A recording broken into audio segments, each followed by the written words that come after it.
G'day gamers, Aussie Wargamer here in Moree, Australia, and welcome to my channel. On this episode, I'll be sharing my thoughts on the G-Dubs UK Games Expo reveals, as well as some board games that were shown at the show as well. So let's get to it, eh?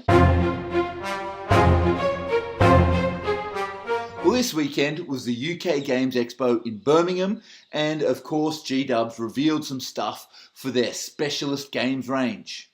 First up is the Paladin Enforcers, essentially a bunch of cops for Necromunda. I really like how these have some design elements similar to the Astra Militarum, particularly in the weapons, but they have a look that suits the Underhive. I can definitely see these being used for Tempestus Scion conversions. Moving on to Blood Bowl, we have the Athlorn Avengers, the new Wood Elf team. To be honest, I'm not a fan of this team. I'm not sure if it's the yellow jumpsuits or the pretzel-like masks or what it is, but they just don't do much for me. On the other hand, the Corvus Cabal warband for Warcry, they look incredible.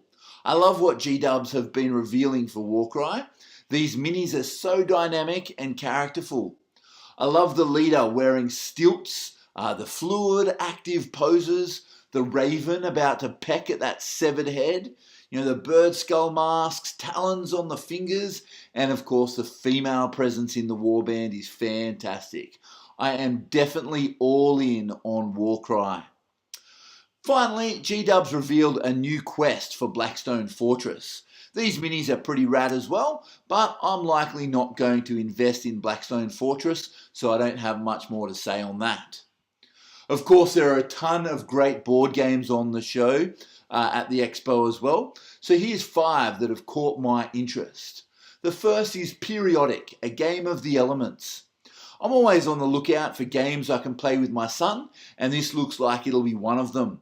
He loves the periodic table, and this game looks like it will be a fun family game when it ships in July.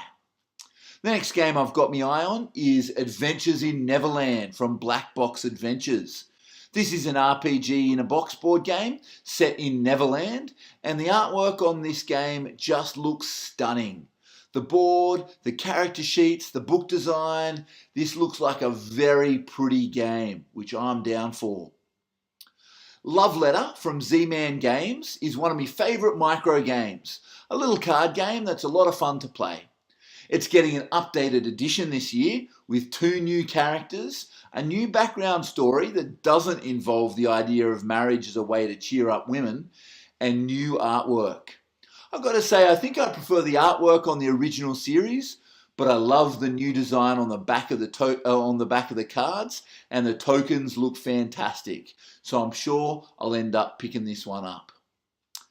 Dead Throne from Sharkey Games is another game that just looks stunning. It's an open world game that incorporates tile laying, card playing, and miniatures.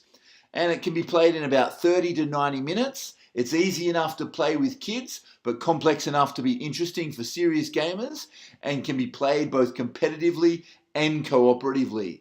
Plus, it looks stunning. This game is a definite must-buy for me when it's released this year. Finally, I should talk about a proper miniatures game, and the one that grabbed me attention most is Oathsworn Into the Deepwood by Shadowborn Games. This is another RPG in a box, a miniatures based one, and it looks amazing. The miniatures just look bonza. The maps are beautiful, the art is stunning. I'll be checking it out when it drops in 2020.